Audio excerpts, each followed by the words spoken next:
My name is Mary Scholl, and I am from the United States, but I live in Costa Rica, and I run a small teacher training center here, and we have had the opportunity to work with many teachers throughout Latin America. And I'm really grateful and honored to be able to talk with you all today. I think these questions have helped me think through a few things that are nice to be reminded of.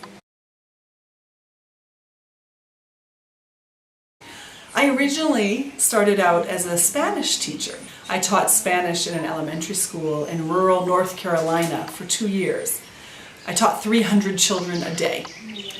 What motivated me to become a Spanish teacher, I really deeply believed that everyone should learn another language, and that this was an opportunity for those children in North Carolina that they wouldn't have otherwise, and it's a chance to completely open their worlds in a new way. I also really believe that language is a great equalizer.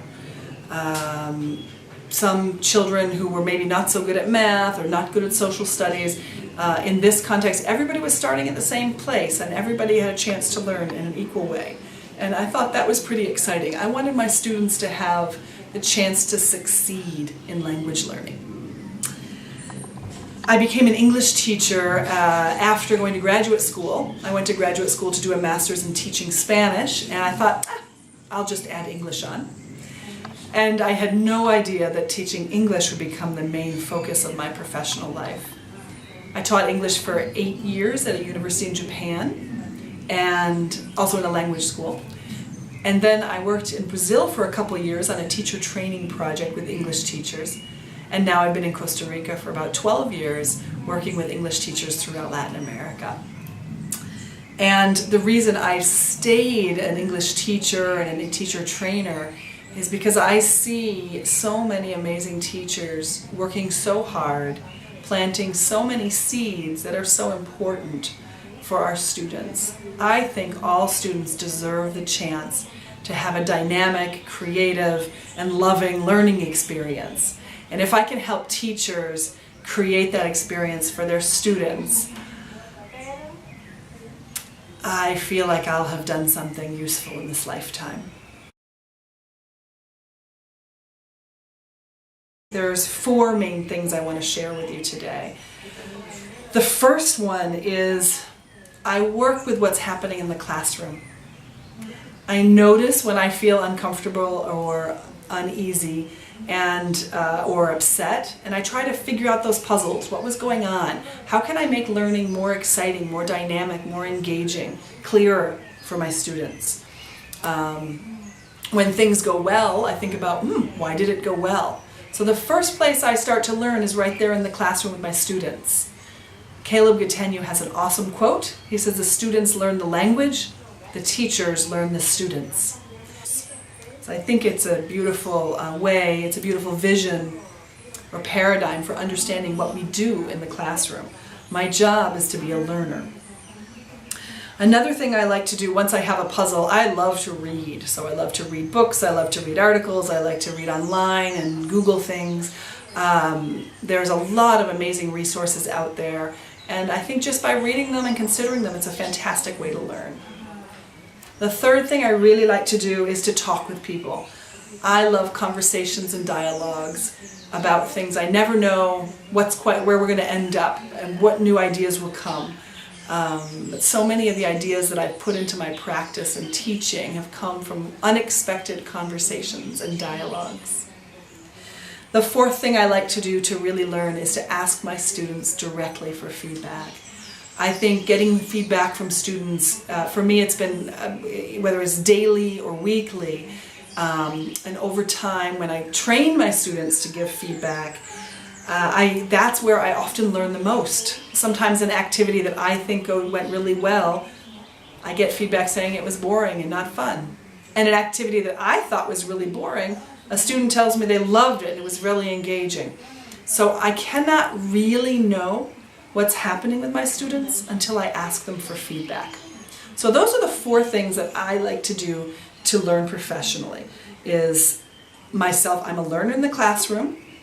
I do research, I read articles, I read books, I read magazines, I do online research.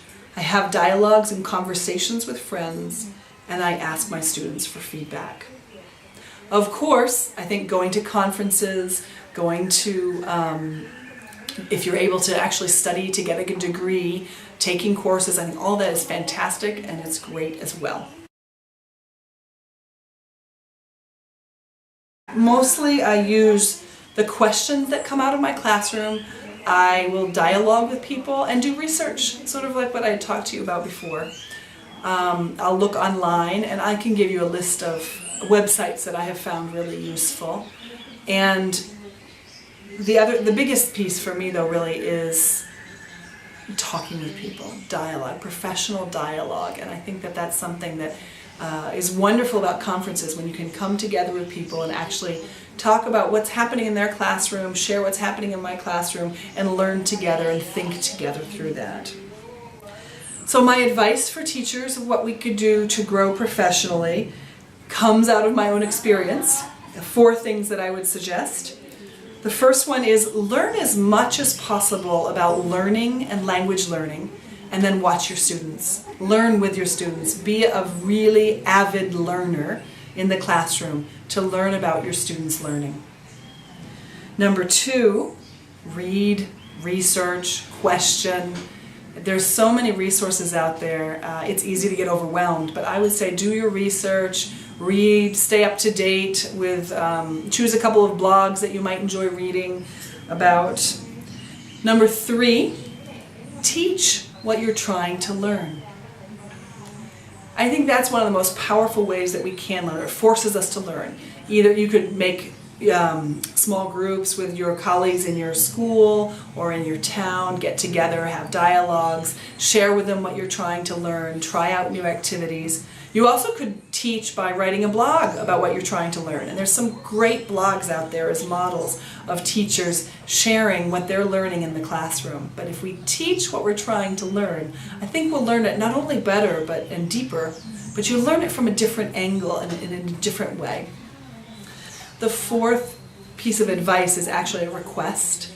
I'd like to ask you to be empathetic with yourself. To remember that you're a human being and you are a learner.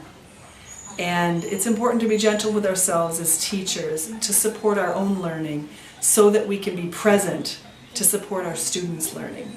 So the 4th piece is a request. Be gentle and kind with yourself to learn with an empathetic heart. Thank you so much. It's been so nice to be with you here in this video. Thank you for the questions. I hope you have a great conference, and I look forward to seeing you someday in person.